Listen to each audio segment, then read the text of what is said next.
अस्सलामुअलैकुम सामाईन, पेश खिदमत है इमरान सीरीज़ का नावल डी ग्रुप पार्ट 2। तुम्हारा नाम दिलेर सिंह है और तुम मुलाजिम हो। इमरान ने उस आदमी से मुखातिब होकर कहा जो होठ पीछे बैठा हुआ था, और उसने अज़बात में सर हिला दिया। इमरान ने दरवाजे की तरफ मुड़कर देखा और फिर आगे झुक गया। क्या डाइजिन मिशन मुकम्मल हो चुका है या अभी बाकी है? इमरान ने सरगोशाना लहजे में कहा। तो दिलेर सिंह उसकी बात सुनकर बेख्तियार उछल पड़ा। उसके चेहरे पर हैरत के असरात उभर आए थे। क्या क्या क्या मतलब, ये तुम क्या कह रहे हो? दिलेर सिंह ने इंतहाई हैरत भरे लहजे में कहा। हेरात नाथ से मेरी बात हुई है। वो पूछ रहे हैं, उन्होंने ही मुझे तुम्हारे पास भेजा है। मैं बड़ी मुश्किल से तुम तक पहुंचा हूं और मैं तुम्हें यहाँ से निकलवा लूँगा। इमरान ने उसी तरह सरगोशियाना लहजे में कहा। तो हिराज सिंह के नाम ने वाकई जैसे खुलजा सिम सिम का किरदार अदा किया। ओह, क्या तुम दुरुस्त कह रहे हो? क्या तुम्हें वाकई बड़े साहब ने भेजा है? दिलेर सिंह ने हिचकिचाते हुए कहा। वक्त ज़ाया मत करो, किसी भी लम्हे उन्हें शक पड़ सकता है और बड़े साहब फ़ोन पर मुंतज़िर हैं। मुझे उन्हें जवाब भी देना है। इमरान ने इस बार कदरे सख्त लहजे में कहा। लेकिन वो तो बड़े साहब के पास पहुंच भी चुका होगा। हरीश उससे पहले ही लेकर निकल गया है। क्या वो अभी तक बड़े साहब तक नहीं पहुंचा? दिलेर सिंह ने कहा। अगर पहुंच जाता तो बड़े साहब क्यों पूछते? तफसील बताओ ताकि मैं उन्हें मुतमईन कर सकूं। वो बेहद गुस्से में हैं, इसलिए तुम तफसील बताओ मुझे। इमरान ने कहा। तफसील क्या बताऊं? सारी तफसील का इल्म भी हरीश को ही था। वही कार्टी एयरबेस के हेड क्वार्टर गया था। वहाँ कैप्टन नफीस है। वो अपने बड़े साहब के पास गया था और उसने ही अपने बड़े साहब से डाइजिन गैस हासिल करके हरीश को दिया था। हरीश वापस आया और फ़ौरन ही काफिरिस्तान रवाना हो गया। धर्मदास तो लड़के और लड़कियां लेकर बाद में आया था। दिलेर सिंह ने कहा तो इमरान चौंक पड़ा। उसने बेख्तियार होठ बींच लिए। ठीक है, मैं बड़े साहब को यही बात बता देता हूँ। तुम बेफिक्र रहो, जल्द ही मैं तुम्हें यहाँ से निकाल के ले जाऊँगा। इमरान ने कहा और उठ खड़ा हुआ, जबकि दिलेर सिंह ने अज़बात में सर हिला दिया। इसके चेहरे पर अब इत्मीनान के असरात उभर आए थे। इमरान ने दरवाजे पर जाकर बाहर मौजूद सिपाहियों को उसे ले जाने को कहा और फिर तेज़ तेज़ कदम उठाता हुआ वो सुपर फैयाज के ऑफिस में पहुंच गया। हाँ, क्या हुआ, क्या पता चला? कुछ बताया उसने? सुपर फैयाज ने इंतहाई इश्तियाक आमेज़ लहजे में कहा। वो वाकई आम सा मुलाजिम है और वहीं सरहदी गांव में रहता है। बाकी सब हलाक हो गए हैं, इसलिए कुछ भी मालूम नहीं हो सका। इमरान ने कहा। लेकिन तुमने मालूम क्या करना था? मेरा मतलब है, तुम्हें इससे क्या पूछने आए थे? सुपर फैयाज ने पूछा। टाइगर ने इस केस का सुराग लगाया था। वो 4 स्टार्स के लिए भी काम करता रहता है। इसने मुझे फ़ोन करके कहा था कि एक आदमी ने मरते वक्त लाशऊरी अंदाज में किसी मशीन की बात की थी। इस पर मैं चौंका कि लफ्ज़ मशीन क्यों कहा गया, जबकि ये आम से स्मगलर हैं। मैंने सोचा इस मुलाजिम से मालूम करूं, लेकिन ये भी छोटा सा आदमी है, इसलिए इसे कुछ भी नहीं मालूम हो सका। इमरान ने कहा। तो सुपर फैयाज का चेहरा लटक सा गया। बस इतनी सी बात थी जिसे तुमने खामखा बतंगड़ बना दिया था। उन स्मगलरों ने भला कौन सा मिशन मुकम्मल करना था? उनका मिशन तो सिर्फ लड़के और लड़कियों को अगवा करके दौलत कमाना है, और बस। सुपर फैयाज ने मुंह बनाकर कहा। तो इमरान ने उससे इजाज़त ली और फिर थोड़ी देर बाद उसकी कार तेज़ी से दानिश मंजिल की तरफ बढ़ती जा रही थी। उसके जहन में खुलबुली सी मची हुई थी। वो दानिश मंजिल के ऑपरेशन रूम में दाखिल हुआ तो ब्लैक ज़ीरो उसके एहतराम में खड़ा हो गया। सलाम दुआ के बाद इमरान ने फ़ोन का रिसीवर उठाया और तेज़ी से नंबर प्रेस करना शुरू कर दिए। यस, PA टू सेक्रेटरी खारजा। रब्ता कायम होते ही दूसरी तरफ से आवाज़ सुनाई दी। अली इमरान बोल रहा हूँ, मेरी सर सुल्तान से बात कराओ फ़ौरन। इमरान ने इंतहाई संजीदा लहजे में कहा। ओह बेहतर जनाब, दूसरी तरफ से कहा गया। सुल्तान बोल रहा हूँ। चंद लम्हों बाद सर सुल्तान की आवाज़ सुनाई दी। अली इमरान बोल रहा हूँ, आप फ़ौरन मालूम करके मुझे दानिश मंजिल के फ़ोन पर बताएं कि कार्टरी एयरबेस हेडक्वार्टर में कैप्टन नफीस नामी अफसर कौन है और वो फौरी तौर पर कहाँ दस्तयाब हो सकता है। लेकिन ख्याल रखें उस तक बात ना पहुँचे, वरना वो गायब भी हो सकता है। इमरान ने तेज़ लहजे में कहा। ओह अच्छा, ठीक है, मैं तुम्हें जल्द ही फ़ोन करता हूँ। दूसरी तरफ से इमरान की संजीदगी को महसूस करते हुए सर सुल्तान ने कहा। तो इमरान ने रिसीवर रख दिया। क्या हुआ इमरान साहब, आप काफ़ी संजीदा लग रहे हैं। क्या कोई नया केस शुरू हो गया है? ब्लैक ज़ीरो ने कहा। तो इमरान ने उसे सारी तफसील बता दी। ओह, इसका मतलब है इस बार काफिरिस्तान की ब्लैक स्टार एजेंसी ने स्मगलरों के साथ अपने आदमी भेजकर पाकेशिया में कोई मिशन मुकम्मल किया है। ब्लैक ज़ीरो ने कहा। हाँ, अब ये सिर्फ आम स्मगलिंग की बात नहीं रही, इमरान ने संजीदगी से कहा। तो ब्लैक ज़ीरो ने इस बात में सर हिला दिया। फिर तकरीबन 15 मिनट बाद फ़ोन की घंटी बज उठी तो इमरान ने हाथ बढ़ाकर रिसीवर उठाया। X2, इमरान ने मखसूस लहजे में कहा। सुल्तान बोल रहा हूँ। इमरान यहाँ होगा। दूसरी तरफ से सुल्तान की आवाज़ सुनाई दी। इमरान बोल रहा हूँ, क्या मालूम हुआ है? इमरान ने कहा। कैप्टन नफीस ब्लैक क्राफ्ट के सेक्शन का इंचार्ज है और उस वक्त अपने ऑफिस में मौजूद है और उसकी शोहरत बेदाग है। तुमने क्यों उस अंदाज में उसके बारे में मालूम किया है? सर सुल्तान ने हैरत और इंतहाई मुस्तरब से लहजे में कहा। फ़िलहाल तो कुछ नहीं कहा जा सकता, अभी सिर्फ एक इतला है। हो सकता है वो इतला गलत हो। आप कार्टरी एयरबेस के एयर मार्शल सिकंदर साहब को मेरे बारे में बता दें, बाकी बातचीत मैं खुद कर लूँगा। इमरान ने कहा। मैंने उसी से तो मालूम किया है। ओके, ठीक है, तुम उनसे मिल लो, मैं उन्हें फ़ोन करके तुम्हारे बारे में कह देता हूँ, सर सुल्तान ने कहा। और इमरान ने शुक्रिया अदा करके रिसीवर रख दिया। आपका क्या ख्याल है, क्या वो बताएगा? ब्लैक ज़ीरो ने इमरान की तरफ गौर से देखते हुए कहा। कुछ नहीं कह सकता, उससे मिलने पर ही मालूम होगा। बहरहाल इस बारे में मालूम तो करना ही पड़ेगा, इमरान ने एक तवील सांस लेते हुए कहा और उठ खड़ा हुआ। थोड़ी देर बाद उसकी कार काफ़ी तेज़ रफ्तारी से कार्टरी एयरबेस की तरफ बढ़ती चली जा रही थी। उसे मालूम था कि उसके वहां पहुंचने से पहले ही सर सुल्तान फ़ोन कर देंगे और फिर पहली से आखिरी चेक पोस्ट तक सिर्फ नाम बताने पर उसे आगे जाने की इजाज़त दे दी जाएगी। फिर वाकई थोड़ी देर बाद वो headquarter incharge air marshal Sikandar साहब के सामने बैठा हुआ था। इससे पहले भी वो कई बार X2 की नुमाइंदा खुसूसी के तौर पर उनसे मिल चुका था, इसलिए वो उसे जानते थे। उसने उठकर इमरान का इस्तकबाल किया। इमरान साहब, कैप्टन नफीस से क्या कोई गलती हुई है कि चीफ़ एग्जीक्यूटिव ने खुसूसी तौर पर आपको यहाँ पर भेजा है? एयर मार्शल सिकंदर ने कदरे परेशानी के लहजे में कहा। ऐसी कोई बात नहीं है, चीफ़ को मुख्तलिफ़ किस्म की इतलात मिलती रहती हैं जिसके बारे में मालूमात हासिल की जाती हैं। कैप्टन नफीस साहब से भी मालूमात ही हासिल करनी है और बस, इमरान ने मुस्कुराते हुए कहा। ओह अच्छा, मैं उन्हें कह देता हूँ, एयर चीफ ने कहा। और फिर उन्होंने रिसीवर उठाकर पीए को कैप्टन नफीस से बात कराने को कहा और रिसीवर रख दिया। चंद लम्हों बाद फ़ोन की घंटी बज उठी तो उन्होंने रिसीवर उठा लिया। कैप्टन नफीस, पाकेशिया सीक्रेट सर्विस के चीफ़ के नुमाइंदा खुसूसी अली इमरान साहब आपके पास पहुंच रहे हैं। वो आपसे किसी इत्तला के बारे में मज़ीद मालूमात हासिल करना चाहते हैं। आप उनसे ताउन करेंगे, सिकंदर ने कहा। मुझे नहीं मालूम क्या मसला है, लेकिन इमरान साहब ने कहा है कि सिर्फ चंद मालूमात हासिल करनी है। दूसरी तरफ से बात सुनकर एयर चीफ मार्शल सिकंदर ने कहा और उसके साथ ही उन्होंने रिसीवर रख दिया। फिर अपने अर्दली को बुलाकर उससे कहा कि इमरान को कैप्टन नफीस के ऑफिस तक छोड़ आए और इमरान खामोशी से उठा और उनके ऑफिस से बाहर आ गया। थोड़ी देर बाद वो एक और ऑफिस में दाखिल हुआ तो बड़ी सी मेज़ के पीछे मौजूद लंबे कद और भारी जिस्म के मालिक कैप्टन नफीस ने उठकर उसका इस्तकबाल किया और उसके चेहरे पर हल्की सी परेशानी के तासुरात थे। आप क्या पीना पसंद करेंगे जनाब? कैप्टन नफीस ने कहा। कुछ नहीं, सॉरी, मैं इस वक्त ड्यूटी पर हूँ और मेरी ड्यूटी भी बेहद सख्त है, क्योंकि आप जैसे मुहिब वतन और ईमानदार अफसर से कुछ पूछना मेरे लिए इम्तहान से कम नहीं है। लेकिन क्या किया जाए, चीफ साहब नादिर शाही अहकामात दे देते हैं, इसलिए इनके अहकामात को तो मानना ही पड़ता है, इमरान ने मुस्कुराते हुए कहा। तो कैप्टन नफीस के चेहरे पर इत्मीनान के तासुरात उभर आए। ओह अच्छा, ठीक है जनाब, आप फरमाएं, मैं आपकी क्या खिदमत कर सकता हूँ? कैप्टन नफीस ने कहा। वह आदमी पकड़ा गया है जो डाइजिन मशीन के सिलसिले में आपसे मिलकर गया था, इमरान ने बड़े सादा से लहजे में कहा। तो कैप्टन नफीस बेख्तियार उछल पड़ा।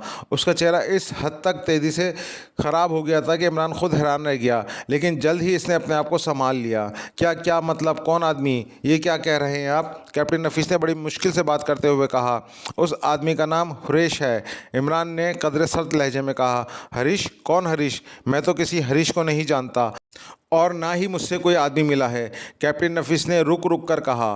कैप्टन नफीस, मामलात बेहद हसास और ख़तरनाक हैं और आप जानते हैं कि मामूली सी कोताही से आपका कोर्ट मार्शल भी हो सकता है, लेकिन मैंने दरमियान में पढ़कर इस मामले को फ़िलहाल रोक दिया है क्योंकि मैं जानता हूँ आपकी शोहरत बेदाग है। यकीनन आपने इंतहाई किसी मजबूरी की बिना पर यह सब कुछ किया होगा। अब भी मैं आपको इंतहाई खौफनाक सज़ा से बचा सकता हूँ अगर आप खुलकर सब कुछ बता दें, वरना आप जानते हैं कि नताइज क्या निकल सकते हैं। इमरान ने खुश्क लहजे में कहा। इमरान साहब, मैं सच कह रहा हूँ, आप यकीन करें, जो आप कह रहे हैं मुझे इसका कुछ इल्म नहीं है, मैं कुछ नहीं जानता। इस बार कैप्टन नफीस ने इंतहाई संभले हुए लहजे में कहा और इमरान समझ गया वो दिल ही दिल में कोई फ़ैसला कर चुका है। ओके ठीक है, मैं चीफ़ को यही रिपोर्ट दे देता हूँ। अब और क्या किया जा सकता है? इमरान ने उठते हुए कहा। हाँ बिल्कुल, आप बेशक उन्हें रिपोर्ट दे दें, मैंने आपसे कोई गलत बयानी नहीं की। कैप्टन नफीस ने भी उठते हुए कहा और इमरान उससे मुसाफा करके तेज़ी से बाहर आ गया। थोड़ी देर बाद उसकी कार हेडक्वार्टर से निकलकर साइड में मौजूद एयरबेस ऑफिस और कॉलोनी की तरफ बढ़ती जा रही थी। उसे मालूम था कि नेवी के तमाम बड़े अफसरों की रिहाइशगाहें इसी कॉलोनी में हैं। कॉलोनी के आगाज़ में चेक पोस्ट थी, लेकिन उन्होंने उससे ना रोका और इमरान कार चलाता हुआ कॉलोनी में दाखिल हो गया। शायद वहाँ चेकिंग रात को होती थी, क्योंकि वहाँ आम कारें और जीपें आ जा रही थीं। इमरान ने कार एक साइड पर बनी हुई पार्किंग में रोकी और उसे लॉक करके वो नीचे उतरा और फिर तेज़ तेज़ कदम उठाता हुआ रिहाइश गाँव की तरफ बढ़ता चला गया। उसे मालूम था कि कैप्टन नफीस अब फरार होने की कोशिश करेगा, इसके लिए लाजमन वो अपनी रिहाइशगाह पर आएगा। वैसे उसे वहाँ चेकिंग से यही मालूम होगा कि इमरान वापस जा चुका है, और चूंकि ऑफिस में वो इससे ज़बरदस्ती सब कुछ मालूम ना कर सकता था, इसलिए उसने यही फ़ैसला किया कि इसकी रिहाइशगाह में इससे पूछगछ करेगा। थोड़ी सी तलाश के बाद उसने कैप्टन नफीस की कोठी तलाश कर ली और वो उसकी अगबी तरफ पहुंच गया।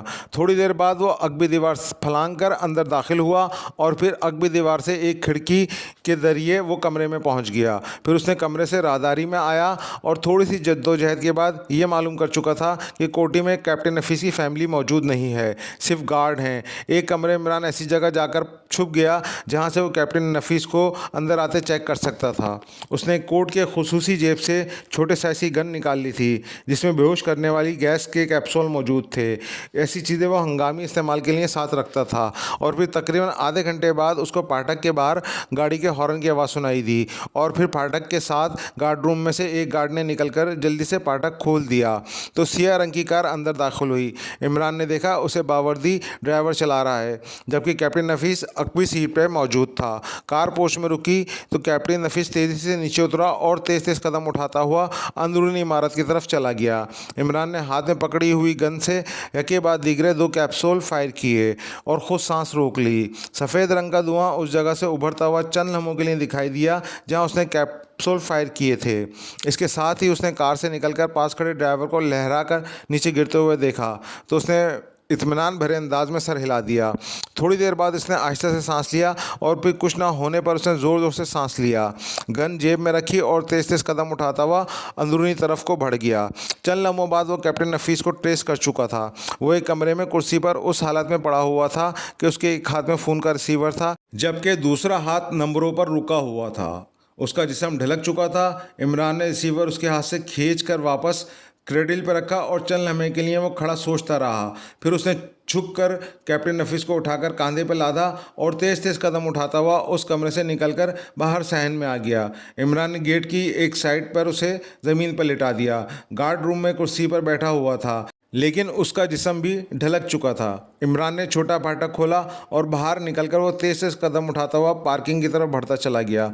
उसने फैसला कर लिया था कि यहाँ पूछगछ करने के बजाय वो कैप्टन नफीस को कार की अगबी सीटों के दरमियान डालकर राना हाउस ले जाएगा और फिर तफसील से उससे मालूमात हासिल करेगा ताकि उससे हर बात उगलवाई जा सके। कैप्टन नफीस सिर्फ नाम का ही नफीस मालूम हो रहा था, वरना उसका अंदाज़ जिस कदर मशकूक था उससे इमरान की तबीयत खासी ख़राब हो चुकी थी और अब वो कैप्टन नफीस से अपने तरीके से मालूमात हासिल करना चाहता था।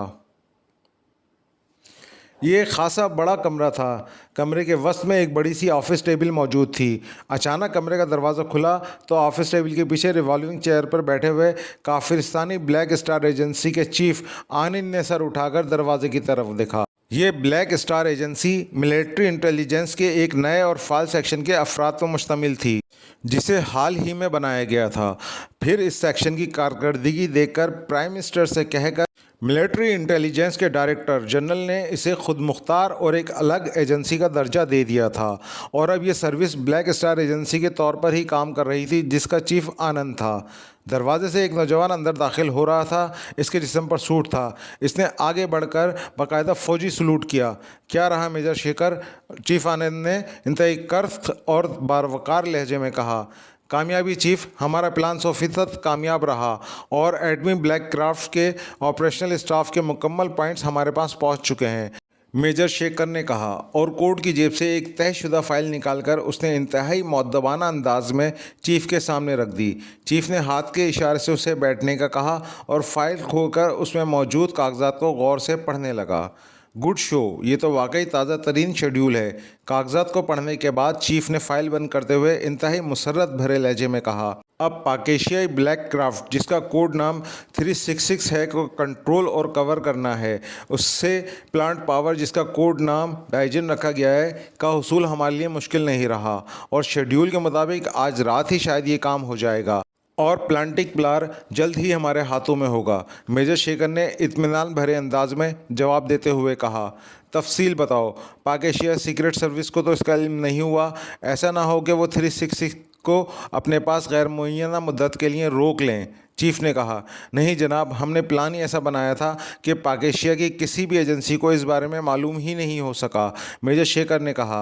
उन स्मगलर वाले प्लान की बात कर रहे हो तुम? लेकिन जाहिर सी बात है वहाँ से शेड्यूल तो स्मगलरों ने हासिल नहीं किया होगा, चीफ ने होठ बींचते हुए कहा। सर, हमने सिर्फ स्मगलरों की आड़ ली है, वो भी बच्चों और औरतों के स्मगलरों की, जिनके बारे में अब तक किसी एजेंसी को इल्म नहीं है। मैंने अपने सेक्शन के 4 अफराद उनके साथ भेजे थे, जिनका इंचार्ज कैप्टन हरीश था। कैप्टन हरीश का राब्ता पाकेशिया के कार्टरी एयरबेस के सेकंड इंचार्ज से पहले ही से था, क्योंकि भारी रकूम के एवज़ वो हमें एयरबेस के सिलसिले में इतलात भिजवाता रहता था और उससे इतलात हरीश ही हासिल करता था। लेकिन ब्लैक क्राफ्ट्स के शेड्यूल के बारे में वो मालूम ना कर सका था, क्योंकि ये इस सेक्शन के कैप्टन नफीस की ज़ाती तहवील में था और इसे टॉप सीक्रेट करार दिया गया था। उस कैप्टन नफीस ने अब तक शादी नहीं की और वो इंतहाई अय्याश फितरत आदमी है। उसके साथ साथ वो पाकेशिया छोड़कर एक्रीमा सेटल होने की कोशिशों में मसरूफ़ है। एक्रीमा में वो वहाँ किसी लॉर्ड्स के से अंदाज में रहना चाहता है, इसलिए इसे इंतहाई भारी रकूम की ज़रूरत है। इस ज़रूरत को वो टॉप रैंक ऑफिसर क्लब में जुआ खेलकर पूरा करना चाहता है, लेकिन ज़ाहिर है ऐसा मुमकिन नहीं था, क्योंकि टॉप रैंक ऑफिसर क्लब में जुआ इंतहाई महदूद पैमाने पर होता है और चूंकि वो आला अफसर हैं और इसके साथ साथ इंतहाई अहम पोस्ट पर है, इसलिए वो आम क्लबों में जाकर जुआ खेल ना सका था। इन कमज़ोरियों का इल्म होने पर हरीश कैप्टन नफीस से मिला और उसे ना सिर्फ इंतहाई भारी नकद रकम की ऑफ़र कर दी, बल्कि साथ साथ यकीन दिलाया कि उसे एक्रीमा सेटल करने में पूरी मदद की जाएगी और उससे एक्मे ब्लैक क्राफ्ट के ऑपरेशनल शेड्यूल में 366 का शेड्यूल तलब किया। चूँकि ये स्पॉट पाकेशियाई हदूद में था, इसलिए कैप्टन नफीस ने ज़्यादा एतराज़ न किया और भारी रकम नकद हासिल करके उसने हरीश को इस शेड्यूल की कॉपी दे दी और किसी को कानो कान खबर तक न हुई। बाकी सेक्शन इस मंगलोर के साथ रुक गया ताकि उसके साथ ही वापस आए और किसी को उस पर शक ना हो, जबकि हरीश शेड्यूल लेकर यहाँ पहुँच गया है। इस तरह हमारा मिशन मुकम्मल हो गया, मेजर शेखर ने पूरी तफसील बताते हुए कहा। Good show, really very good show, तुमने वाकई कारनामा सर अंजाम दिया है। अब असल मरहला बाकी है कि शेड्यूल के मुताबिक जैसे ही पाकेशियाई एटमी ब्लैक एयरक्राफ्ट 366 अपने मखसूस स्पॉट पर पहुँचे, उससे पीपी, मेरा मतलब है प्लांटिक पालार हासिल कर लिया जाए। उसके लिए तुमने क्या प्लान बनाया है? चीफ ने पूछा। जनाब, इस शेड्यूल से मालूम हुआ है कि 366 ब्लैक एयरक्राफ्ट रात को R2 एयरबेस पर पहुंचेगा और उस एयरबेस पर हमारे एजेंट पहले से कब्ज़ा कर लेंगे। उसके बाद जैसे ही ये ब्लैक एयरक्राफ्ट वहां पहुंचेगा, उसे प्लांटिंग पलार हासिल करके हमारे एजेंट फ़ौरन एयरबेस को छोड़ देंगे और प्लांटिंग पलार स्पेशल लेबॉर्ट्री में भेज दिया जाएगा और मिशन कंप्लीट हो जाएगा, मेजर शेखर ने कहा। लेकिन इस तरह एयरबेस पर कब्ज़ा करना भी तो ऐलान जंग के मुतरादिफ होगा, तुम अहमक तो नहीं हो गए? तुम काफिरिस्तान और पाकिस्तान में एटमी जंग शुरू करवाना चाहते हो? चीफ ने इंतहाई गुस्सैले लहजे में कहा। ओ चीफ, मैं ऐसे कब्ज़े की बात नहीं कर रहा जैसा आप समझ रहे हैं। वहाँ हमारा एक आदमी मौजूद है, वो वहाँ बेहोश कर देने वाली मखसूस गैस फायर कर देगा। इस तरह ऑपरेशन एयरबेस और ब्लैक एयरक्राफ्ट में मौजूद तमाम अफराद बेहोश हो जाएंगे, और फिर वो आदमी जो खुद बेहोश ना होगा एयरबेस में मौजूद हमारे इंजीनियर्स को कॉल करेगा।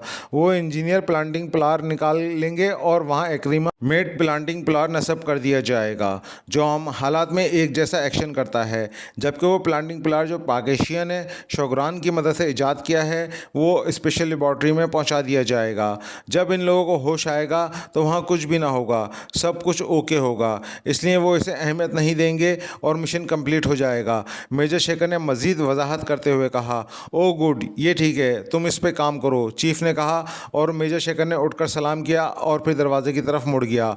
उसके बाहर जाने पर चीफ ने हाथ बढ़ाकर इस फ़ोन का रिसीवर उठाया और 2 नंबर प्रेस किए। यस सर, दूसरी तरफ से उसके पीए की आवाज़ सुनाई दी। प्रेसिडेंट साहब से बात करवाओ, मैंने उन्हें अहम खुशखबरी देनी है, चीफ ने कहा और उसके साथ ही रिसीवर रख दिया। थोड़ी देर बाद घंटी बजी तो चीफ ने हाथ बढ़ाकर रिसीवर उठा लिया। यस, चीफ ने कहा, प्रेसिडेंट साहब से बात करें, दूसरी तरफ से कहा गया, और उसके साथ ही हल्की सी क्लिक की आवाज़ सुनाई दी। आनंद बोल रहा हूँ सर, चीफ ने इंतहाई मौदबाना लहजे में कहा। यस, क्या बात है मिस्टर आनंद? दूसरी तरफ से प्रेसिडेंट की बावकार आवाज़ सुनाई दी।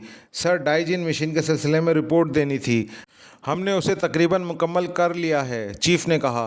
तकरीबन मुकम्मल का क्या मतलब हुआ? नॉनसेंस, खुलकर और वजाहत से बात करो, दूसरी तरफ से इस बार कदरे नाखुशगवार से लहजे में कहा गया।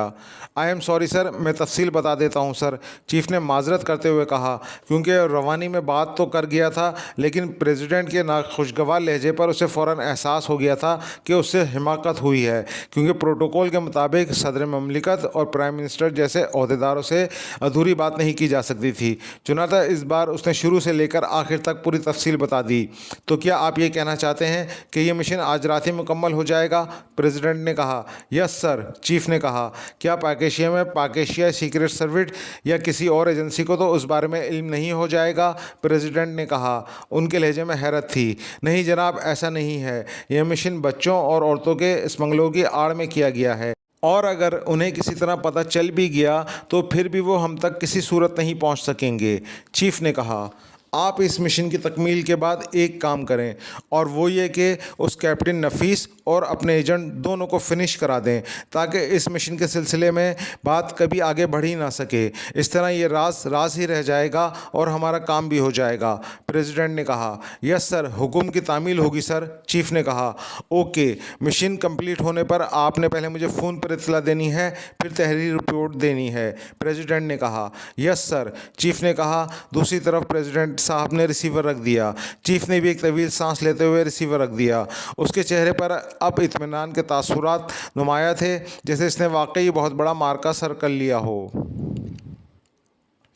इमरान राना हाउस के ब्लैक रूम में दाखिल हुआ तो सामने कुर्सी पर कैप्टन नफीस बैठा हुआ था। उसके जिस्म के गिर्द रॉड्स थे और उसकी गर्दन ढलकी हुई थी। वो अभी तक यूनिफॉर्म में ही था, क्योंकि इमरान ने उसे रिहाइशगाह पर पहुंचते ही बेहोश कर दिया था, और फिर उसे कार की अगबी सीटों के दरमियान वाली खला में डालकर राना हाउस ले आया था। उसने उस पर चादर डाल दी थी, और कॉलोनी की चेक पोस्ट पर चूंकि अपनी वापसी के वक्त पे ना रोका था, इसलिए किसी को मालूम ही नहीं था कि वो कैप्टन नफीस को बेहोश करके अगवा करके ले जा रहा है।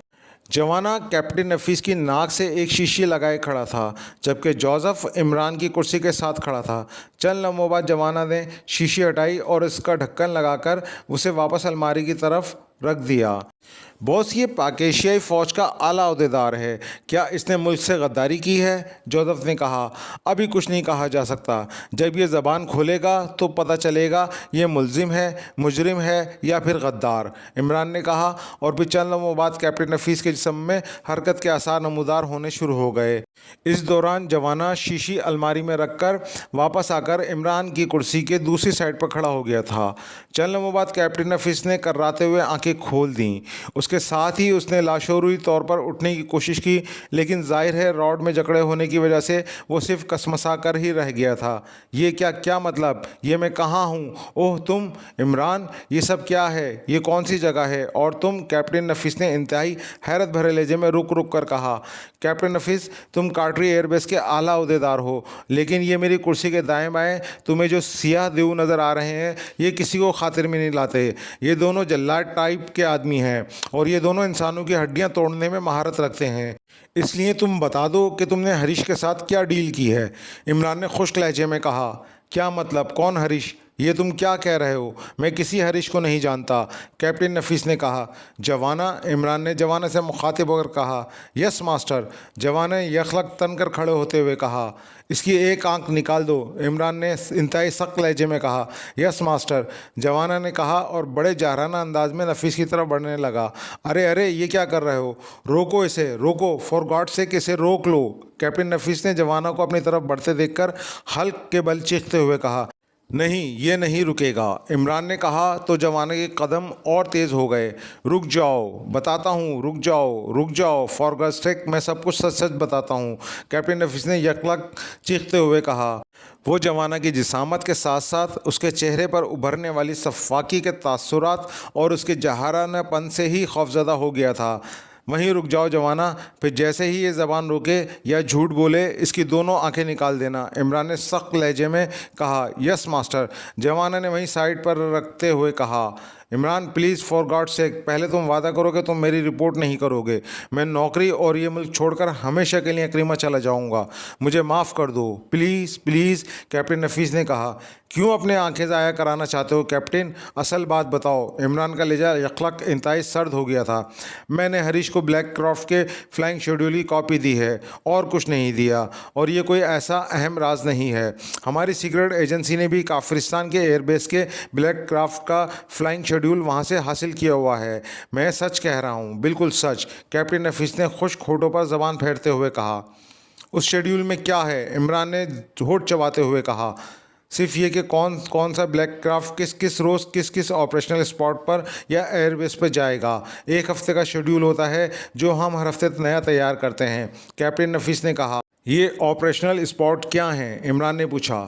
काफिरिस्तानी सरहदी हदूद के करीब पाकेशिया स्पॉट बनाए जाते हैं। ये इंतहाई खुफिया होते हैं, जो पहाड़ी इलाकों में मौजूद किसी स्पेशल बिल्डिंग के अंदर इंतहाई खुसूसी तौर पर बनाए जाते हैं, और फिर वहाँ ब्लैक एयरक्राफ्ट की मदद से दुश्मन के ब्लैक एयरक्राफ्ट और जहाज़ों को निशाना बनाने की मशक़ें की जाती हैं, और इन स्पॉट की जदीद साइंसी आलात से बाकायदा हिफाजत की जाती है। काफिरिस्तान ने भी अपनी सरहद में ऐसे ऑपरेशनल स्पॉट बनाए हुए हैं, कैप्टन नफीस ने कहा।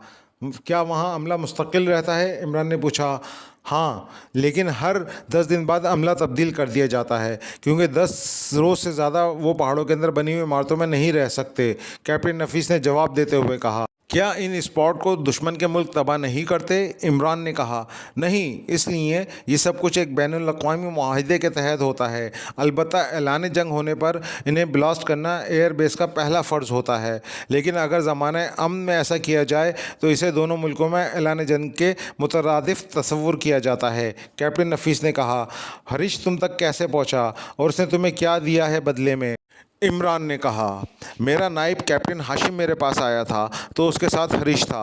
हमारी मुलाकात क्लब में हुई थी। मैं यहाँ की नौकरी छोड़कर मुस्तकिल तौर पर एक्रिमा में सेटल होना चाहता था, क्योंकि एक्रिमा मेरा ख्वाब है, लेकिन मैं वहाँ किसी लॉर्ड की तरह रहना चाहता था और उसके लिए मुझे भारी रकम चाहिए।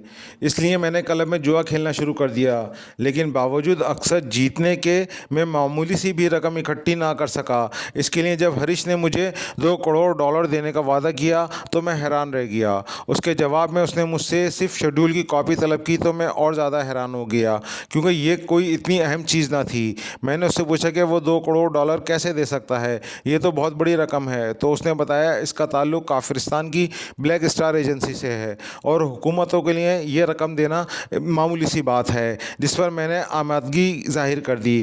उसने मुझे $2 करोड़ का एक्रिमन बैंक का गारंटीड चेक दिया। मैंने एहतियातन उस बैंक में फ़ोन करके वहाँ से तस्दीक कराई तो उन्होंने चेक कैश होने की तस्दीक कर दी, जिस पर मैंने शेड्यूल की कॉपी उसे दे दी और वो वापस चला गया। ये सारी कार्रवाई आज सुबह हुई है और आज ही तुम पहुँच गए, कैप्टन नफीस ने कहा। वो चेक कहाँ है? इमरान ने कहा। मेरी जेब में है, मैं उसे हर वक्त अपने पास ही रखता हूँ, कैप्टन नफीस ने कहा। जवाना, उसकी जेब से चेक निकालो, इमरान ने जवाना से कहा। तो कैप्टन नफीस के करीब खड़े हुए जवाना ने उसकी जेब की तलाशी लेना शुरू कर दी और फिर एक जेब से उसने चेक निकालकर इमरान को दे दिया। इमरान ने उसे खोला और फिर रोशनी की तरफ करके उसे देखने लगा, जैसे आम लोग करेंसी की नोटों में मौजूद तफसीर को चेक करते हैं। फिर उसके लबों पर हर किसी मुस्कुराहट रेंगने लगी। जिस बैंक को तुमने फ़ोन किया था उसका नंबर तुम्हें हरीश ने बताया था? इमरान ने कहा। हाँ, कैप्टन नफीस ने कहा। इसका मतलब है तुम इंतहाई अहमक आदमी हो। मुझे हैरत है कि तुम जैसे अहमक आदमी को इस कदर अहम ओहदे पर लगाया गया है। ये चेक जाली है। गारंटीड चेकों की छपाई बिल्कुल करेंसी नोटों के से अंदाज में की जाती है। उसके अंदर खुफिया तौर पर भी उस बैंक का नाम छुपा होता है जो सिर्फ नीले रंग की रोशनी में नज़र आता है, जबकि इसमें ऐसा नहीं है। इसलिए हरीश ने बाकायदा गेम खेली है। उन्होंने पहले से सेटअप कर रखा था और फ़ोन पर उन्हीं का आदमी मौजूद था। उन्हें मालूम था कि इतनी बड़ी रकम की वजह से तुम लाजमन चेक करोगे, इसलिए उन्होंने तुम्हें यकीन दिला दिया। इमरान ने कहा। नहीं नहीं, ये झूठ है, तुम झूठ बोल रहे हो, ऐसा नहीं हो सकता। तुम सीवे चेक अपने पास रखने के लिए चक्कर चला रहे हो, कैप्टन नफीस ने गुस्सीले लहजे में कहा। शट अप यू नॉनसेंस, मैं झूठ नहीं बोलता, इसे हाफ ऑफ कर दो, जवाना, इमरान ने उठते हुए कहा। तो साथ खड़े जवाने का हाथ घुमा और कैप्टन नफीस के हलक से ज़ोरदार चीख निकली और एक ही झटका खाकर उसकी गर्दन ढलक गई थी। इमरान ब्लैक रूम से निकलकर सीधा फ़ोन वाले कमरे में आया और उसने कुर्सी पर बैठकर रिसीवर उठाया और नंबर प्रेस करने शुरू कर दिए। X2 दूसरी तरफ से मखसूस आवाज़ सुनाई दी। इमरान बोल रहा हूँ, इमरान ने कहा। ओ, आप कहाँ हैं? ब्लैक ज़ीरो ने पूछा। राना हाउस में, इमरान ने कहा और उसके साथ ही उसने पूरी तफसील बता दी। ओह वेरी बैड, ये तो सरासर गद्दारी है, ये तो इंतहाई शर्मनाक बात है, ब्लैक ज़ीरो ने हैरत भरे लहजे में कहा। तुम सर सुल्तान से बात करके उन्हें सारी तफसील बता दो। मैं जोसेफ को कह देता हूँ कि वो कैप्टन नफीस को उनकी कोठी पर छोड़ आएगा। सर सुल्तान एयरबेस के सरबराह को बुलाकर खुद ही सब कुछ बता देंगे। और हाँ, उन्हें कह देना उसका नायब कैप्टन हाशिम भी काफिरिस्तान का एजेंट है और वो इसके ख़िलाफ़ भी फौरी कार्रवाई करें, वरना वो कैप्टन नफीस के पकड़ जाने का सुनकर कहीं फ़रार ना हो जाए। इमरान ने कहा। ओके, अब आपका क्या प्रोग्राम है? ब्लैक ज़ीरो ने पूछा। मैं दानिश मंजिल आ रहा हूँ। उस हरीश को न्यूट्रॉन के ज़रिए फ़ौरी तौर पर ट्रेस करना होगा ताकि ये मालूम हो सके इस शेड्यूल के हुसूल से उनका असल मकसद क्या है। वैसे तो वाकई इस शेड्यूल की इतनी अहमियत नहीं है कि उसके लिए इतना लंबा चौड़ा और पेचीदा प्लान बनाया जाए, लेकिन कहीं ना कहीं कुछ ना कुछ गड़बड़ ज़रूर है और ये गड़बड़ क्या है उसी का पता लगाना है, वो भी फ़ौरन, इमरान ने कहा। ठीक है, दूसरी तरफ से कहा गया और इमरान ने रिसीवर रख दिया और उठकर दोबारा ब्लैक रूम की तरफ बढ़ गया ताकि जोसेफ को हिदायत दे सके। और फिर वो जोसेफ को हिदायत दे के वापस मुड़ा और थोड़ी देर बाद उसकी कार दानिश मंजिल की तरफ उड़ी चली जा रही थी। उसके चेहरे पर गहरी संजीदगी तारी थी और वो बुरी तरह उलझा हुआ दिखाई दे रहा था। न्यूट्रॉन कमरे में बेचैनी के आलम में टहल रहा था। चीफ ने उसे पाकेशिया से एटमी ब्लैक क्राफ्ट्स के ऑपरेशनल स्पॉट्स तक पहुंचने का शेड्यूल काफिरिस्तान पहुंचने के बारे में बता दिया था और उसने अपने ख़ास आदमी रेहान की ड्यूटी लगाई थी कि वो ब्लैक स्टार एजेंसी के कैप्टन हरीश को कवर करे ताकि उससे मालूम हो सके कि ये शेड्यूल उन्होंने किस मकसद के लिए हासिल किया है। रेहान को गए हुए 8 घंटे गुजर चुके थे, लेकिन अभी तक उसकी तरफ से ना कॉल आई थी और ना ही वो खुद वापस आया था। इसलिए न्यूट्रॉन बेचैन हो रहा था और उस बेचैनी के आलम में उसने टहलना शुरू कर दिया था, क्योंकि उसे मालूम था ये इंतहाई अहम मामला है और किसी भी वक्त चीफ की कॉल आ सकती है। अभी वो टहलता हुआ ये बातें सोच रहा था कि फ़ोन की घंटी बज उठी। तो वो उस तरह फ़ोन पर झपटा जिसे चील गोश्त पर झपटती है और उसने हाथ बढ़ाकर रिसीवर उठा लिया। यस, न्यूट्रॉन ने बदले हुए लहजे में कहा। रेहान बोल रहा हूँ बॉस, दूसरी तरफ से रेहान की आवाज़ सुनाई दी। क्या हुआ, तुमने इतनी देर क्यों लगा दी? न्यूट्रॉन ने कहा। बड़ी मुश्किल से हरीश को ट्रेस किया है बॉस, वो ब्लैक स्टार एजेंसी में कैप्टन है और मेजर शेखर के सेक्शन में काम करता है। वो कहीं गया हुआ था, इसलिए उसकी वापसी का इंतज़ार करना पड़ा। अब वो आया है तो मैंने उसे बेहोश करके आपको फ़ोन किया है। मैं अपने पॉइंट 4 पर ले जा रहा हूँ ताकि उसे तफसीली पूछगछ की जा सके। अगर आप चाहें तो पॉइंट 4 पर पहुँच जाएं। मैं आपका इंतज़ार करता हूँ। रेहान ने कहा। ओके, मैं आ रहा हूँ, न्यूट्रॉन ने कहा और उसके साथ ही उसने रिसीवर रख दिया। कुर्सी पर बैठकर उसने इंटरकॉम का रिसीवर उठाया और अपने हेडक्वार्टर इंचार्ज को ज़रूरी हिदायत दी और रिसीवर रखकर वो उठा और तेज़ी से बैरूनी दरवाजे की तरफ बढ़ गया। थोड़ी देर बाद उसकी कार एक मुज़फ़्फ़ाती कॉलोनी की तरफ बढ़ती चली जा रही थी। उन्होंने यहाँ एक कोठी के तहखाने में अड्डा बनाया हुआ था। कोठी के गेट के सामने पहुंचकर उसने कार रोकी और मखसूस अंदाज में 3 बार हॉर्न बजाया तो छोटी खिड़की खुली और एक नौजवान बाहर आ गया। यस बॉस, मैं फाटक खोलता हूँ। उस नौजवान ने कार की ड्राइविंग सीट पर बैठे न्यूट्रॉन को देखकर सलाम करते हुए कहा और तेज़ी से वापस मुड़ गया। थोड़ी देर बाद बड़ा फाटक खुल गया तो न्यूट्रॉन कार अंदर ले गया। पोर्च में रेहान की कार भी मौजूद थी। उसने कार उसके साथ रोकी और फिर नीचे उतर आया। वो नौजवान फाटक बंद करके वापस पोर्च की तरफ आ रहा था। रेहान कब आया? न्यूट्रॉन ने पूछा। अभी आपके आने से 10 मिनट पहले, उस नौजवान ने कहा। ओके, अब तुमने यहाँ पूरी तरह अलर्ट रहना है। रेहान ब्लैक स्टार एजेंसी के एक आदमी को उठाकर लाया है, इसलिए हो सकता है वो लोग किसी तरह यहाँ पहुँच जाएँ। न्यूट्रॉन ने कहा। यस बॉस, आप बेफिक्र रहें बॉस, मैं रेड सिस्टम ऑन कर देता हूँ, नौजवान ने कहा और न्यूट्रॉन सर हिलाता हुआ आगे बढ़ गया। थोड़ी देर बाद वो एक तहखाने में दाखिल हुआ तो वहाँ एक लंबे कद और वजैसी जिस्म का आदमी एक कुर्सी पर मौजूद था। उसके जिस्म की गर्द रॉड्स थीं और उसकी गर्दन ढलकी हुई थी। रेहान भी वहाँ मौजूद था। यह है वो हरीश, न्यूट्रॉन ने उस नौजवान को देखकर कहा। यस बॉस, रेहान ने कहा और न्यूट्रॉन सर हिलाता हुआ कुर्सी पर बैठ गया। इसको किस तरह उठा लाए हो, मुझे तफसील बताओ, न्यूट्रॉन ने कहा और रेहान ने तफसील बताना शुरू कर दी। गुड, इसका मतलब है किसी को फौरी तौर पर यह मालूम नहीं हो सकेगा कि इसे अगवा कर लिया गया है, न्यूट्रॉन ने इत्मीनान भरे लहजे में कहा। यस बॉस, लेकिन आप क्यों पूछ रहे हैं? रेहान ने कहा। इसलिए कि अगर इसे ज़िंदा छोड़ना है तो फिर हम मार्क्स मेकअप कर लें, क्योंकि बहरहाल ये ब्लैक स्टार एजेंसी का आदमी है और अगर इसे हलाक करके उसकी लाश बरकी भट्टी में डालनी है तो फिर मेकअप मार्क्स की ज़रूरत नहीं है। लेकिन ऐसा ना हो कि इसको अगवा का शक तुम पे पड़ जाए और इस तरह ब्लैक स्टार एजेंसी हमारे सेटअप को ही उखाड़ फेंके, न्यूट्रॉन ने कहा। बॉस, अगर इसकी लाश गायब की तो फिर ब्लैक स्टार एजेंसी चौक पड़ेगी और इसकी लाश किसी रोड एक्सीडेंट की सूरत में सामने आए तो फिर किसी को शक नहीं पड़ेगा, रेहान ने कहा। ठीक है, अब इसे होश में ले आओ, न्यूट्रॉन ने कहा। रेहान ने जेब से एक छोटी सी शीशी निकाली और उसका ढक्कन हटाकर उसने शीशी का दहाना इस आदमी के नाक से लगा दिया। चंद लम्हों बाद इसने शीशी हटाई और उसका ढक्कन बंद करके उसने वापस जेब में डाल ली। थोड़ी देर बाद उस आदमी ने कराहते हुए आंखें खोल दी। क्या क्या क्या मतलब? ये मैं कहाँ हूँ? क्या मतलब? कौन हो तुम? हरीश ने होश में आते उठने की कोशिश करते हुए रुक रुक कर कहा। तुम्हारा नाम हरीश है और तुम ब्लैक स्टार एजेंसी में कैप्टन हो और तुम्हारा ताल्लुक मेजर शेखर के सेक्शन से है, न्यूट्रॉन ने इंतहाई सर्द लहजे में कहा। हाँ, मगर तुम कौन हो और मैं किस जगह हूँ? तुम पाक एशिया गए बच्चों और औरतों के इस मंगलोरों के साथ और तुम वहाँ एयरबेस के कैप्टन नफीस को $2 करोड़ का चेक देकर उससे पाक एशिया के एटमी ब्लैक क्राफ्ट के शेड्यूल की कॉपी ले आए। तुम्हारा ग्रुप तो वहीं रुक गया लेकिन तुम अकेले यहाँ वापस आ गए, न्यूट्रॉन ने कहा। क्या मतलब? कौन हो तुम? क्या तुम पाक एशियाई एजेंट हो? इस बार हरीश ने संभले हुए लहजे में कहा। वो चूँकि तरबियत याफ्ता आदमी था इसलिए इसने बहुत जल्द अपने आप को संभाल लिया था। नहीं, हमारा ताल्लुक़ मकामी सीक्रेट एजेंसी से है, न्यूट्रॉन ने कहा तो हरीश चौंक पड़ा। क्या मतलब? तुम सरकारी आदमी होकर मेरे साथ ये सब क्यों कर रहे हो? हरीश ने इंतहाई हैरत भरे लहजे में कहा। हमारा चीफ शॉगल है, ये जानना चाहता है कि तुमने सब कुछ क्यों किया। इस शेड्यूल से तुम्हें क्या फ़ायदा हो सकता है, जबकि ये आम सी चीज़ है। और ये भी सुन लो कि उसने हमें हुक्म दिया है कि अगर तुम सब कुछ वैसा ही बता दो तो हम तुम्हें बेहोश करके यहाँ से वापस तुम्हारी रिहाइशगाह पहुँचा देंगे, क्योंकि बहरहाल तुम सरकारी आदमी हो। लेकिन अगर तुम ना बताओ तो तुम्हारे जिस्म का एक एक रिश्ता काट के मालूम कर लिया जाए और तुम्हारी लाश बरकी भट्टी में डालकर राख कर दी जाए। लेकिन हम ऐसा नहीं चाहते, क्योंकि तुम भी हमारी तरह सरकारी आदमी हो। लेकिन अगर तुमने ताउन ना किया तो फिर मजबूरी होगी, न्यूट्रॉन ने कहा और शागिल का नाम सुनकर हरीश के चेहरे पर ख़ास इत्मीनान के तासुरात उभर आए थे।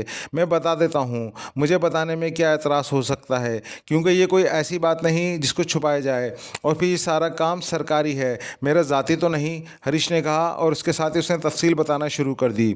रुक जाओ, ये तफसील हमारे चीफ शागिल को पहले से मालूम है। तुमने वहाँ जाकर क्या क्या किया क्या नहीं, सिर्फ ये बताओ कि इस शेड्यूल के आगे तुमने कहाँ पहुँचाया है और इससे क्या फ़ायदा उठाया गया है या क्या फ़ायदा उठाया जा सकता है। नौटरान ने उसे दरमियान में टोकते हुए कहा, फ़ाइल तो मैंने अपने सेक्शन इंचार्ज मेजर शेखर को दे दी थी। अलबत्ता मुझे मालूम है उसका असल मकसद क्या है, वो मैं बता देता हूँ, क्योंकि उसके सारे इंतज़ामात भी मेजर शेखर के कहने पर मैंने ही किए थे। हरीश ने कहा, हाँ, ये सब तफसील बताओ। नॉट्रॉन ने कहा, काफिरिस्तान का असल टारगेट पाक एशिया का एक एटमी ब्लैक एयरक्राफ्ट है जिसका कोड नाम 366 है। इसके अंदर एक खुसूसी सिस्टम नस्ब है जिसे प्लांटिंग पुलार कहा जाता है। वैसे तो ये सिस्टम तमाम ब्लैक क्राफ्ट में होता है और काफिरिस्तान के ब्लैक क्राफ्ट में भी है, लेकिन पाक एशिया के साइंसदानों ने शौगरान के साथ मिलकर इस सिस्टम को बहुत ज़्यादा एडवांस कर दिया है।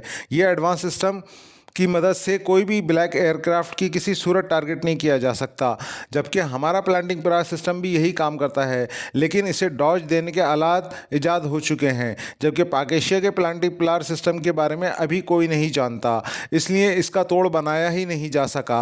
वैसे भी ये सिस्टम शौगरान में तैयार हुआ है। ये सिस्टम एक आले की शक्ल में है और सिर्फ एक आला ही इस एटमी ब्लैक एयरक्राफ्ट में नस्ब किया गया है। हमारे एजेंटों ने उसकी तफसीलात मालूम कर ली हैं और उसके बाद ये प्लान बनाया है कि इस प्लांटिंग पुलार सिस्टम को इस अंदाज में हासिल किया जाए कि पाक एशिया को उसका इल्म ना हो सके और फिर इस प्लांटिंग पुलार सिस्टम को काफिरिस्तान के साइंसदान चेक करें और उसका तोड़ बना सकें। लेकिन इसके लिए असल बुनियादी काम इस शेड्यूल ने करना था, क्योंकि ये किसी को भी मालूम नहीं था कि 366 कब और किस ऑपरेशनल स्पॉट पर आता जाता है। इस शेड्यूल को हासिल करने के बाद उसके बारे में इल्म हो गया और इत्तेफाक से इस ब्लैक एयरक्राफ्ट ने इसी रात एक ऑपरेशनल स्पॉट पर पहुंचना था और ये काफिरिस्तान की खुशकिस्मती थी कि उस ऑपरेशनल स्पॉट पर काफिरिस्तान का एक आदमी पहले से मौजूद था। चुनाचे फौरी तौर पर उसे सारा प्लान दे दिया गया। फिर जैसे ही वो ब्लैक एयरक्राफ्ट वहां पहुंचा, उस आदमी ने वहां से बेहोश करने वाली गैस फैला दी और ख़ुद गैस मास्क पहन लिया। इस तरह ब्लैक एयरक्राफ्ट में ऑपरेशनल स्पॉट का सारा अमला सिवाय हमारे आदमी के बेहोश हो गया। तो उस आदमी ने इतला दी, जिस पर हमारे यहाँ से खुसूसी इंजीनियर की टीम एक आम प्लांटिंग पुलार लेकर वहाँ पहुँच गई। उन्होंने वो शौगरान साख्ता प्लांटिंग पुलार इस ब्लैक एयरक्राफ्ट से उतार लिया और उसकी जगह वो आम प्लांटिंग पुलार नस्ब कर दिया और वो टीम ये आला लेकर वापस आ गई। 2 घंटे बाद तमाम अमले को होश आ गया, लेकिन किसी को ये मालूम ना हो सका कि क्या हुआ है, क्योंकि सब कुछ ओके था। इस पर यही समझा गया कि किसी वजह से ऑपरेशनल स्पॉट में ऑक्सीजन की कमी हो गई होगी, जिसकी वजह से वो सब बेहोश हो गए थे। क्योंकि प्लांटिंग पुलार सिर्फ जंग के दौरान ही इस्तेमाल होता है और आम ऑपरेशनल वर्क में वो सारे प्लांट पुलार एक जैसा रिजल्ट देते हैं, इसलिए उन्हें यह भी मालूम ना हो सका कि स्पेशल प्लांटिंग पुलार बदल दिया गया है। हरीश ने तफसील बताते हुए कहा, तो वो प्लांटिंग पुलार अब कहाँ है? नौटरान ने पूछा। वो प्रेसिडेंट साहब को भिजवा दिया गया है और प्रेसिडेंट साहब को मालूम होगा कि उसे कहाँ भेजा गया है। हमारा जो काम था वो हमने कर दिया। हरीश ने कहा, तुम्हें इत्तला मिल चुकी है कि तुम्हारे बाकी साथी वहाँ पाक एशिया में हलाक हो गए? नौटरान ने कहा, हाँ, लेकिन वो इस मंगलुरु के चक्कर में हलाक हुए हैं। असल बात का किसी को इल्म नहीं हो सका और अगर हो भी जाए तो अब वो लोग क्या कर सकते हैं? हरीश ने कहा, ओके, अब मैं जा रहा हूँ, मैंने चीफ को तफसीली रिपोर्ट देनी है, तुम इसके साथ वही कुछ करो जो तुमने सोचा है। नौटरान ने एक झटके से उठते हुए रेहान से मुखातिब होकर कहा और तेज़ी से मुड़कर तहखाने की सीढ़ियाँ चढ़ता हुआ ऊपर आ गया। उसके चेहरे पर गहरी संजीदगी के तासुरात नुमाया थे। इमरान दानिश मंजिल के ऑपरेशन रूम में दाखिल हुआ तो ब्लैक ज़ीरो उसके एहतराम में उठकर खड़ा हो गया। नौटरान ने कॉल नहीं की अभी तक? इमरान ने पूछा। नहीं, अभी तक उसकी कोई कॉल नहीं आई, ब्लैक ज़ीरो ने कहा। ठीक है, मैं इंतज़ार करता हूँ, तुम मेरे लिए एक कप कॉफ़ी बना कर ले आओ। मुसलसल भाग दौड़ करके और सोच कर मेरे सर में दर्द होना शुरू हो गया है, क्योंकि अभी तक उस मामले की असलियत का पता नहीं चला कि ये सब क्या है, क्यों हो रहा है और इसके ज़रिए क्या होने जा रहा है। इमरान ने कहा तो ब्लैक ज़ीरो ने बात में सर हिलाया और उठकर किचन की तरफ बढ़ गया। अभी थोड़ी ही देर गुजरी थी कि फ़ोन की घंटी बज उठी और इमरान ने चौंक कर हाथ बढ़ाया और रिसीवर उठा लिया। X2, इमरान ने मखसूस लहजे में कहा। नौटरान बोल रहा हूँ चीफ। दूसरी तरफ से नौटरान की आवाज़ सुनाई दी। यस, क्या रिपोर्ट है? इमरान ने कहा तो नौटरान ने पूरी तफसील बता दी और जैसे जैसे वो तफसील बताता जा रहा था, इमरान के चेहरे पर मौजूद संजीदगी मज़ीद गहरी होती चली जा रही थी। तो अब तुम ये मालूम करो कि इस स्पेशल प्लांटिंग प्लार को कहाँ पहुँचाया गया है ताकि मैं टीम भेजकर फौरी तौर पर उसे हासिल कर सकूँ। इमरान ने मखसूस लहजे में कहा, यस सर, प्रेसिडेंट हाउस में मेरा ख़ास आदमी मौजूद है, मैं 1 घंटे बाद दोबारा कॉल करूँगा। नौटरान ने कहा तो इमरान ने ओके कहकर रिसीवर रख दिया। उसी वक्त ब्लैक ज़ीरो किचन से वापस आया। उसके हाथ में कॉफ़ी की 2 प्यालियाँ थीं। इसने एक प्याली इमरान के सामने रखी और दूसरी प्याली उठाए वो अपनी कुर्सी की तरफ बढ़ गया, जबकि इमरान ने फ़ोन का रिसीवर उठाया और तेज़ी से नंबर प्रेस करने शुरू कर दिए। PA2 security Khwaja. दूसरी तरफ से राब्ता कायम होते ही आवाज़ सुनाई दी, X2। इमरान ने X2 के मखसूस लहजे में कहा, ओह यस सर, हुक्म। PA ने मुअद्दबाना लहजे में कहा, सर सुल्तान से बात कराओ। इमरान ने मखसूस लहजे में कहा, यस सर। दूसरी तरफ से इंतहाई मुअद्दबाना लहजे में कहा गया, यस सर, सुल्तान बोल रहा हूँ सर। चंद लम्हों बाद सर सुल्तान की आवाज़ सुनाई दी, सर सुल्तान, काफिरिस्तान ने पाकिस्तान के खिलाफ एक भयानक कार्रवाई की है।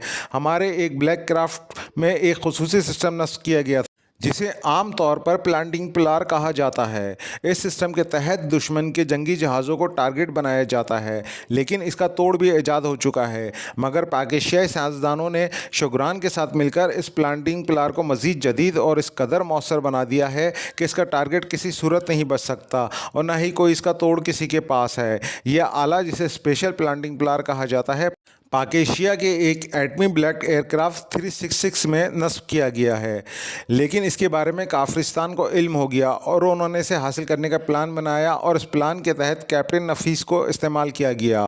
और जब उस एयरक्राफ्ट का ऑपरेशनल किया गया तो कैप्टन नफीस से उसका शेड्यूल हासिल कर लिया गया और जब वो एयरक्राफ्ट ऑपरेशनल स्पॉट पर पहुंचा तो वहां मौजूद एक गद्दार की मदद से सबको बेहोश कर दिया गया और काफिरिस्तानी इंजीनियर्स ने वो जदीद प्लांटिंग प्लान निकालकर उसकी जगह आम सा प्लांटिंग प्लान नस्ब कर दिया। चूँकि उस आले की असल कारकर्दगी सिर्फ जंग में सामने आती है, इसलिए किसी को इस तब्दीली के बारे में मालूम नहीं हो सका और ये आला काफिरिस्तान ने अपने किसी लेबॉर्ट्री में पहुंचा दिया है ताकि वहां इसका तोड़ ईजाद किया जा सके और हमने बहरहाल उस आले को फौरी तौर पर वापस हासिल करना है। इत्तला तो यही मिली है कि ये आला शुक्रान में तैयार हुआ है और आप सिक्योरिटी वजीर साइंस के ज़रिए मालूम करें कि क्या उस जैसा दूसरा आला पाकिस्तान में मौजूद है या नहीं। अगर मौजूद है तो फिर इसका मखसूस डायाग्राम मुझे मुहैया करें ताकि मेरी टीम इसे पहचान कर काफिरिस्तान से वापस हासिल कर सके। इमरान ने तफसील बताते हुए कहा, ओ सर, ये तो पाकिस्तान के ख़िलाफ़ गहरी साजिश है। सर सुल्तान ने कहा, हाँ, हमने बहरहाल इस साजिश का ख़ात्मा करना है। आप जिस कदर जल्द मुमकिन हो सके ये सब कुछ मालूम करके मुझे रिपोर्ट दें। इमरान ने कहा और रिसीवर रख दिया। क्या ये रिपोर्ट नौटरान ने दी है? ब्लैक ज़ीरो ने कहा।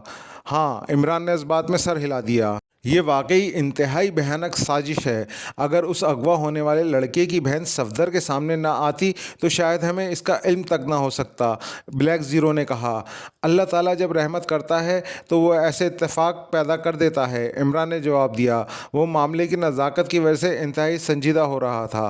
फिर तकरीबन आधे घंटे बाद फ़ोन की घंटी बज उठी तो इमरान ने हाथ बढ़ाकर रिसीवर उठा लिया। X2। इमरान ने मखसूस लहजे में कहा, सुल्तान बोल रहा हूँ, मैंने मालूमात हासिल कर ली हैं जनाब। पाकिस्तान के पास एक और आला मौजूद है जिसे दूसरे ब्लैक एयरक्राफ्ट में नस्ब करना था। अब आप ये हुक्म दें कि उसे कहाँ पहुँचाया जाए। सर सुल्तान ने मुअद्दबाना लहजे में कहा, आप इमरान के फ़्लैट में इमरान के बावर्ची सलमान तक इसे पहुँचा दें। इमरान ने कहा और उसने क्रैडल दबा दिया और फिर टून आने पर उसने तेज़ी से नंबर प्रेस करना शुरू कर दिए। सुलेमान बोल रहा हूँ। राब्ता होते ही दूसरी तरफ से सुलेमान की आवाज़ सुनाई दी। अली इमरान बोल रहा हूँ। इमरान ने इंतहाई संजीदा लहजे में कहा, जी साहब। दूसरी तरफ से सुलेमान ने भी संजीदा लहजे में कहा, सर सुल्तान की तरफ से एक पैकेट अभी तुम्हारे पास पहुँचेगा। ये इंतहाई अहम तरीन पैकेट है, तुमने इसे फौरी तौर पर इंतहाई हिफाजत से दानिश मंजिल पहुँचाना है। इमरान ने कहा, जी बेहतर साहब। दूसरी तरफ से कहा गया और इमरान ने एक बार फिर क्रैडल दबा दिया और फिर टून आने पर उसने नंबर प्रेस करना शुरू कर दिए। जूलिया बोल रही हूँ। दूसरी तरफ से जूलिया की आवाज़ सुनाई दी। X2। इमरान ने मखसूस लहजे में कहा, यस सर। दूसरी तरफ से जूलिया का लहजा यकलक मुअद्दबाना हो गया था। सफदर, कैप्टन शकील और तनवीर को अलर्ट कर दो और तुम भी तैयार हो जाओ। एक इंतहाई अहम और तेज़ तरीन मिशन पर काफिरिस्तान दरपेश है। इमरान तुम्हें लीड करेगा और वही तुमसे राब्ता करेगा, तुम्हें ब्रीफ करेगा, लेकिन तुम सब फौरी तौर पर रवानगी के लिए तैयार हो जाओ। इमरान ने कहा और उसके साथ ही रिसीवर रख दिया। थोड़ी देर बाद फ़ोन की घंटी बज उठी तो इमरान ने हाथ बढ़ाकर फ़ोन का रिसीवर उठा लिया। X2 इमरान ने मखसूस लहजे में कहा। नौटरान बोल रहा हूँ चीफ। दूसरी तरफ से नौटरान की मुअद्दबाना आवाज़ सुनाई दी। क्या रिपोर्ट है? इमरान ने पूछा। जनाब, मैंने मालूम कर लिया है। ये आला काफरिस्तानी प्रेसिडेंट ने एक खुफिया साइंसी लेबॉर्ट्री जो पलंगा से तकरीबन 200 किलोमीटर अंदर एक इलाके शेताल में कायम है में भेजा है। उस आले पर वहाँ काम हो रहा है और मैंने उस लेबॉर्ट्री के बारे में जो तफसीलात मालूम की हैं उनके मुताबिक शेताल में एक बहुत बड़ी फ़ौजी छावनी है जिसे शीताल छावनी कहा जाता है। लेबॉर्ट्री इस छावनी के अंदर ज़ेर ज़मीन तामीर की गई है और ये लेबॉर्ट्री फ़ौजियों के ही ज़ेर इंतज़ाम है। इससे ज़्यादा तफसील फौरी तौर पर नहीं मिल सकी। नटरान ने रिपोर्ट देते हुए कहा। इतना ही काफ़ी है, बाकी काम इमरान और उसके साथी कर लेंगे। इमरान ने खुश्क और सख्त लहजे में कहा और उसके साथ ही उसने रिसीवर रख दिया। अब इस आले का इंतज़ार था जो सुलेमान लेकर वहाँ आने वाले था। उसके चेहरे पर संजीदगी के तासुरात थे। उसे संजीदा देखकर ब्लैक ज़ीरो को भी उससे कुछ कहने या पूछने की हिम्मत नहीं हो रही थी। शागल अपने ऑफिस में बैठा एक फ़ाइल के मुताले में मसरूफ़ था कि पास पड़े हुए फ़ोन की घंटी बज उठी तो उसने फ़ौरन हाथ बढ़ाकर रिसीवर उठा लिया। यस, शागिल ने अपने आदत के मुताबिक इंतहाई गुस्सीले लहजे में कहा। 911 की कॉल है जनाब, वो आपसे फ़ौरी तौर पर बात करना चाहता है। दूसरी तरफ से उसके पीए की मुअद्दबाना आवाज़ सुनाई दी तो शागिल बेख्तियार चौंक पड़ा क्योंकि 911 ब्लैक स्टार एजेंसी में उसका मुखबर था। उसने मुखबरों को बाकायदा नंबर अलॉट कर रखे थे। ओके, कराओ बात, शागिल ने कहा। हेलो सर, 911 बोल रहा हूँ। चंद लम्हों बाद एक मुअद्दबाना आवाज़ सुनाई दी। यस 911, क्या बात है, क्यों कॉल की है? शागिल ने अपने मखसूस लहजे में कहा। सर, इंतहाई अहम बात, अगर आप इजाज़त दें तो मैं खुद हाजिर हो जाऊँ। दूसरी तरफ से कहा गया। किस बारे में? कोई इशारा दो, ऐसा ना हो कि खौमखा मेरा वक्त ज़ाया करो। शागिल ने सख्त लहजे में कहा। सर, पाकिस्तान सीक्रेट सर्विस के बारे में बात करनी है। दूसरी तरफ से कहा गया तो शागिल बेख्तियार उछल पड़ा। ओह अच्छा, जल्दी आओ, फ़ौरन, इसी वक्त। शागिल ने हल्क के बल चीख हुए कहा। मैं ऑफिस के करीब से एक फ़ोन बूथ से कॉल कर रहा हूँ, मैं अभी पहुँच जाता हूँ। दूसरी तरफ से कहा गया और उसके साथ ही राब्ता ख़त्म हो गया तो शागिल ने रिसीवर रख दिया। पाकिस्तान सीक्रेट सर्विस के बारे में ये क्या इत्तला दे सकता है? क्या मतलब? शागिल बड़बड़ाते हुए कहा और उसके साथ ही उसने हाथ बढ़ाकर इंटरकॉम का रिसीवर उठाया और यके बाद दीगरे 2 नंबर प्रेस कर दिए। यस सर, दूसरी तरफ से मुअद्दबाना आवाज़ सुनाई दी। 911 आ रहा है, उसे फ़ौरन मेरे ऑफिस भेजो, शागिल ने कहा और उसके साथ ही उसने रिसीवर रख दिया। फिर उसने सामने पड़ी हुई फाइल बंद की और उसे मेज़ की दराज में रख दी। थोड़ी देर बाद दरवाज़ा खुला और एक नौजवान अंदर दाखिल हुआ। उसके जिस्म पर आम सा लिबास था लेकिन इसका अंदाज़ बता रहा था कि वो बाकायदा फ़ौज का तरबियत याफ्ता आदमी है। आओ मनोहर लाल, तुम्हारा ही इंतज़ार कर रहा था, शागिल ने उसके सलाम का जवाब देते हुए कहा और उसके साथ ही उसने मेज़ की दूसरी तरफ कुर्सी पर बैठने का इशारा कर दिया। सर, इंतहाई अहम इत्तला है, इसलिए मैं ख़ुद हाजिर हुआ हूँ, मनोहर लाल ने खुशामदाना लहजे में कहा। क्या इत्तला है, जल्दी बताओ, शागिल ने तेज़ लहजे में कहा। सर, ब्लैक स्टार एजेंसी ने पाकिस्तान में एक इंतहाई अहम मिशन मुकम्मल किया है। मेजर शेखर के सेक्शन ने ये मिशन मुकम्मल किया है, मनोहर लाल ने कहना शुरू कर दिया। लानत भेजो मेजर शेखर पर, असल बात बताओ, हुआ क्या है? शागिल ने और ज़्यादा गुस्सीले लहजे में कहा।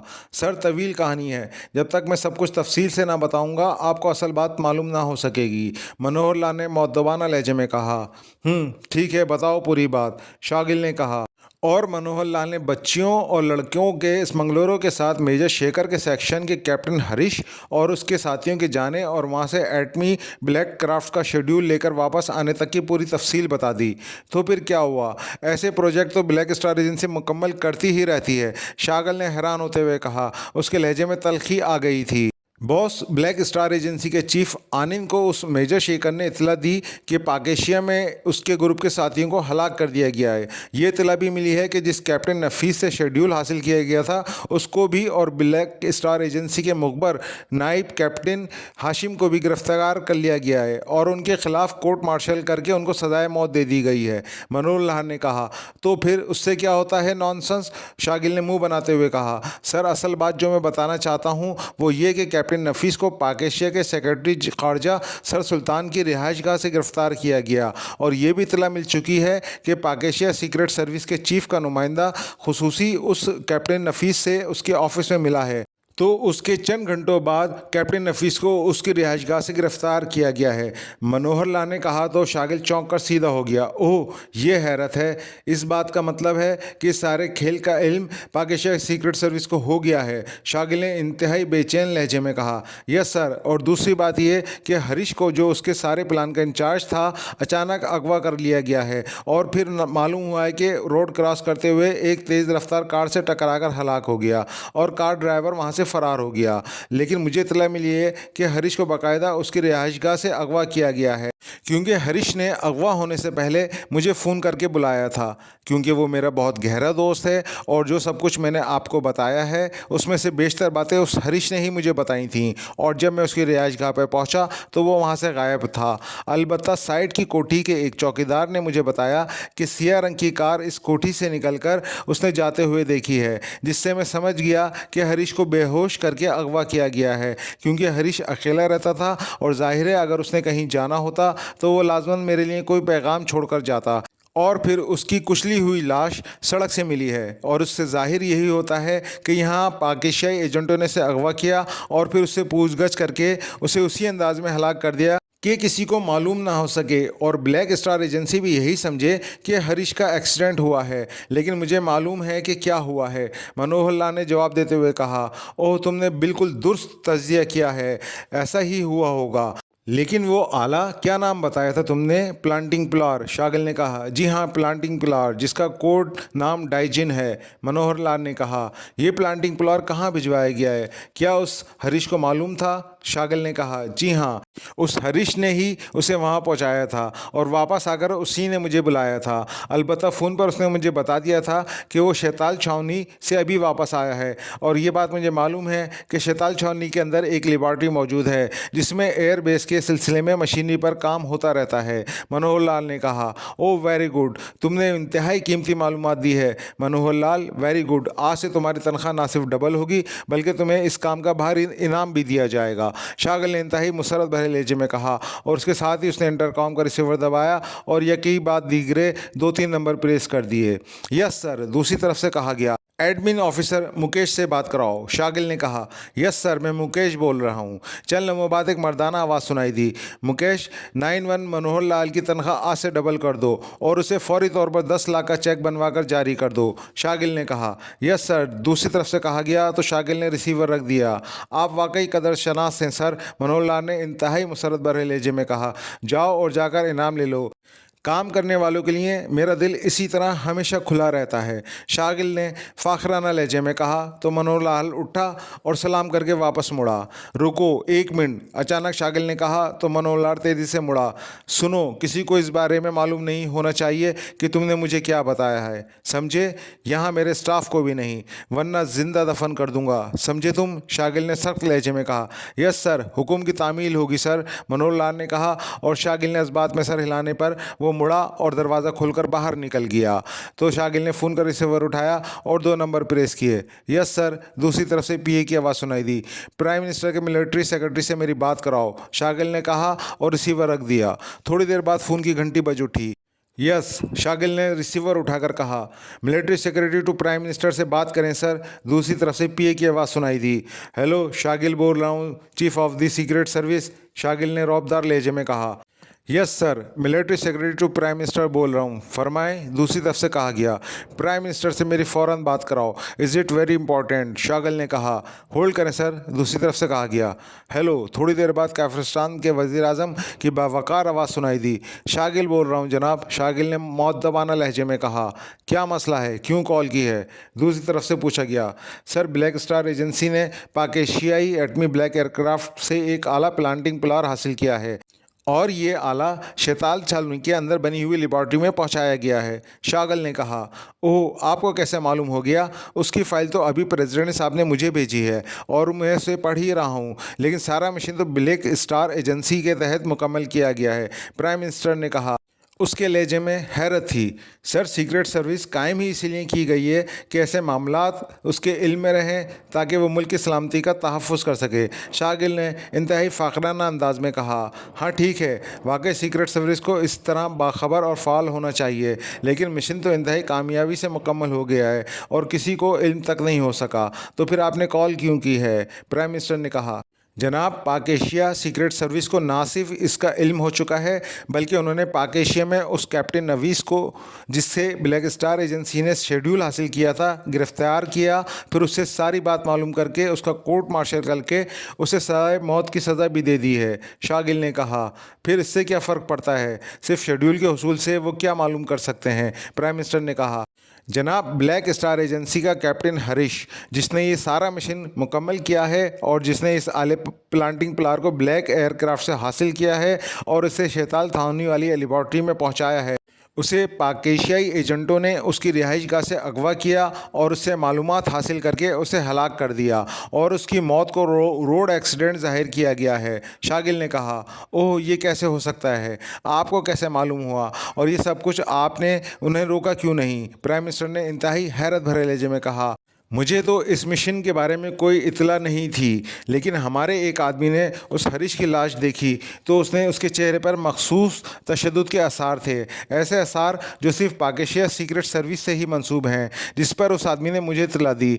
और मैंने तहकीकात कराई तो पता चला कि उसे उसकी रिहाइशगाह से बाकायदा अगवा किया गया और उसने अगवा होने से पहले किसी को फ़ोन करके बाकायदा बताया था कि वो प्लांटिंग प्लार अभी शैताल छावनी वाली लेबॉर्ट्री में पहुंचा कर आया है। उस फ़ोन कॉल की टेप सुनी गई है। इस तरह वाक़यात की कड़ियाँ मिलती हैं कि उसे यहाँ पाक एशिया के मुकामी एजेंटों ने अगवा किया और उस पर तशद्दुद करके मालूमात हासिल कर ली और फिर उसे रोड एक्सीडेंट ज़ाहिर करके हलाक कर दिया गया।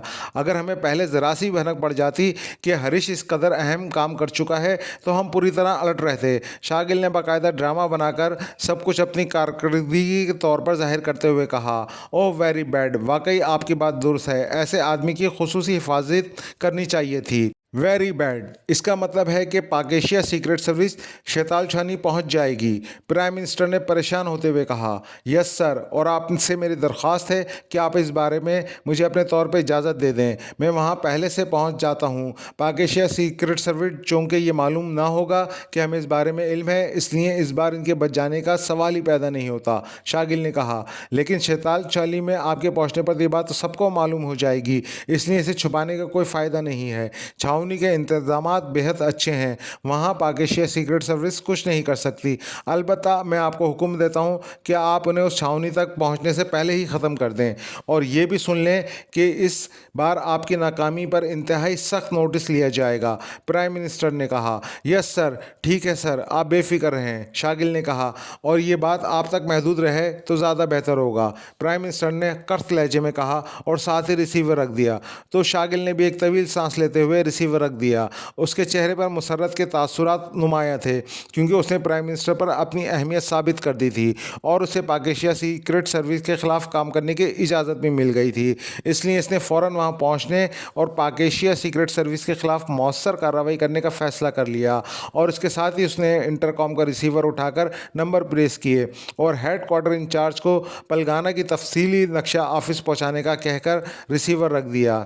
इस बार तुम मुझसे बचकर ना जा सकोगे इमरान, किसी सूरत नहीं, शागिल ने कहा और उसके साथ ही उसने सख्ती से होठ बीछ लिए, जैसे वो किसी आखिरी फैसले पर पहुंच गया हो और उसने हतमी तौर पर इमरान और उसके साथियों को शिकार खेलने का फ़ैसला कर लिया है, मौत का शिकार, जिससे इमरान और उसके साथियों के बच जाने का कोई इम्कान ना हो।